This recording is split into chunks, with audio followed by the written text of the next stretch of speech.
Allen. Thank you, Mr. Rossendale. It's a pleasure to serve under your chairmanship. And I'd like to pay tribute to the honourable gentleman opposite for his very thoughtful comments. I would suggest that he too strayed somewhat off topic when talking about work capability assessment, because today we are talking about International Men's Day as well as men's suicide. I'd particularly like to pay tribute to the Honourable Member for Basingstoke, because I think that the Honourable Lady has, Right Honourable Lady, has adopted a very measured and helpful tone to this whole debate. It is clearly a sensitive issue, and I think that it is only helpful in the same way as the Honourable Lady for York in addressing this issue in a very calm and measured way. I do thank the Honourable Member for Shipley for bringing forward this debate, and the Honourable Member has worked hard to do this. And it is a day today, International Men's Day, that we should celebrate role models of men, male role models, and their contribution to society and family. And it's also an opportunity for all of us to work towards improving gender relations. Now, I don't agree with many things the Honourable Gentleman in fact said, and particularly I don't agree with what he describes as an obsession with increasing the number of women in Parliament. In fact, I consider that to be a very noble cause and something that I am absolutely passionate about. Nor do I agree with him that equality is more women being put in prison. So we may have to differ on that one. I have to declare an interest. Yes, of course. I'd be glad. David Nuttall. I'm sure my honourable friend's quite capable of speaking for himself, but I think what he actually said was that he wanted to be sure that more women who were convicted of committing serious offences were in prison.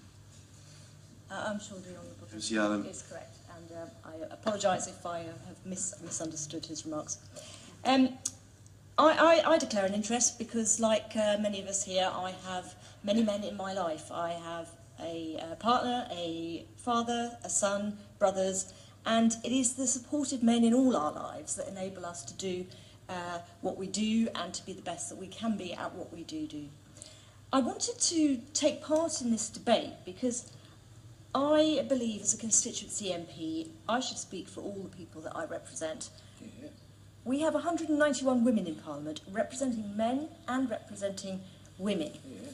And it's right that we talk about issues that affect those whom we represent. Too often, we polarise the gender debate to a place where we depict men as aggressors and women as victims. Many women who, like me, have a real passion about gender equality, many women like me who identify as a feminist, feel deeply uncomfortable about the increasing negative caricature of men and the negative gender stereotyping of men. My son said to me, "I don't like feminists, Mum." And I said, "Oh, why is that?" "Well, they don't like men, do they?" Now, it's wrong to blame today's men for a patriarchal society of yesterday. It doesn't, in my view, enhance equality for women to antagonise and create hostility towards men. And we should all bring up our boys and our girls to believe in equality for all. But certainly, with regard to our boys, we should not bring them up to be ashamed of their sex. For me, equality isn't about forcing men into wearing a white ribbon, and the Honourable Gentleman has now left the room, and I think it's a wonderful campaign. They don't need to be shamed about the violence of other men towards women and demonstrate their shame with a badge. And it's not about forcing elder statesmen of this House, a man from a different era, to say the word tampon in the chamber. Equality is always about having the same chances in life. Yeah. And that is what today should be about. I spent last Friday evening on patrol in Telford with the police, and we were talking about violence against men. We had just attended a domestic violence incident, and I asked about the incidents of domestic violence against men. And I was told that they are very, very rarely reported, and the figures the police are fully aware skew the reality, particularly those under 30, because there's many, many reasons why men under 30 would never admit to their girlfriend having smacked them or given them a shove or something else. We don't talk about it. Today is also an opportunity to focus on all the issues that adversely affect the life chances of men and boys, and adversely impact on their ability to be the best that they can be.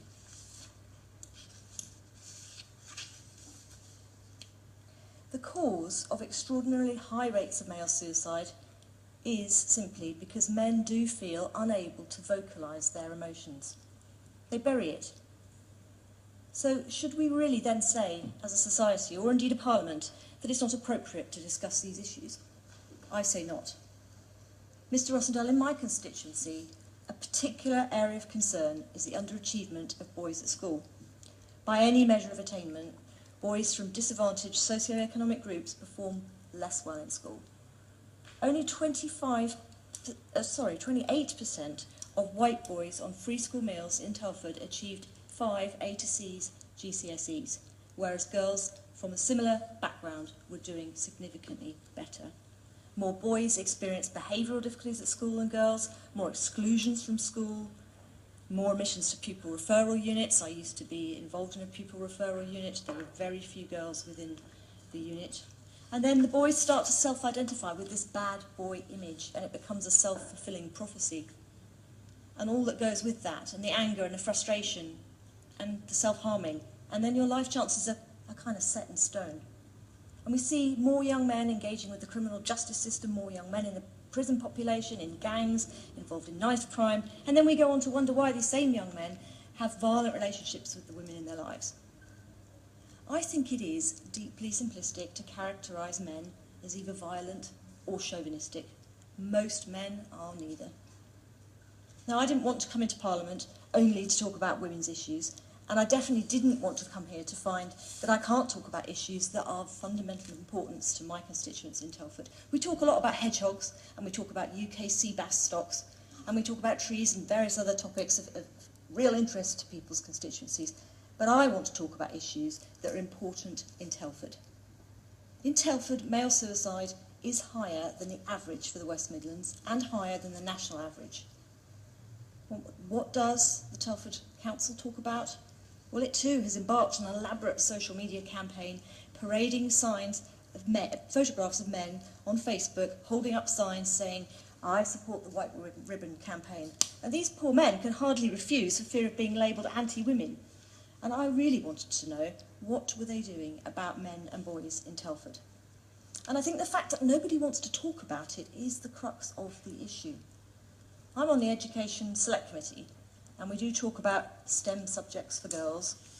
And that doesn't mean much in Telford, particularly if you're a boy from Brookside who's struggling with maths and English and getting into trouble at school, and getting angry and frustrated, and getting excluded, and then getting in trouble with the police. So men feel they've got to talk about women's issues and wear white ribbons, and women feel they don't want to be disloyal to the sisterhood. So today, I thought twice about coming along. I didn't want people taking to Twitter and attacking me for wanting to talk about men's issues. And then I remembered why I came to Parliament. I came to Parliament to talk about issues that matter to people in my constituency. So I'm glad I'm here, and I'm glad that everyone else that's come along today is also here, and for the very valuable contributions that everyone has made. I do feel that I owe it to the failing boys in Telford and to the young men they turn into to be here today to put their case. Now, the men in my life talk a lot. They talk about sport, and they talk about work, and sometimes they do talk about politics, and they definitely know how to get their voices heard. But they don't always say what they're feeling, or what's worrying them. And usually they feel a need to always be strong, to be brave, to be the breadwinner, to be the man with the chiselled jaw in the Gillette advert, if anybody remembers that one. Men are uncomfortable expressing their feelings and talking to somebody about how they're distressed or desolate they may feel.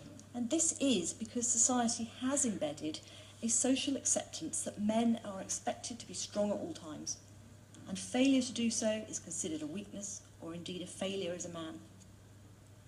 We only have to look at society today to see the pressures placed on men's shoulders when it comes to the workplace and being able to provide for their families.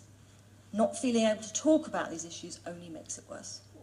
And I would echo the comments that have been made by many honourable members.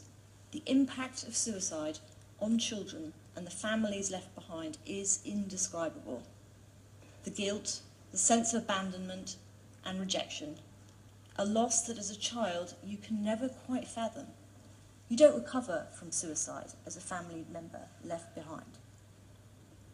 I want to finish on a positive note. Today is about men's health. It's about improving gender relations, about promoting gender equality and highlighting positive male role models. So I'm delighted that this debate has been held. We definitely need a more collaborative gender politics, and I'm not sure if the Honourable Member for Shipley quite achieved that. I'm sure that was his intention. Let's make sure that these are issues it's all okay to talk about. Let's remember that women have men in their lives, men that they care about deeply. Seeking help is hard, and it's harder still for men as an admission of weakness, and it's even harder still if society generally will not talk about it.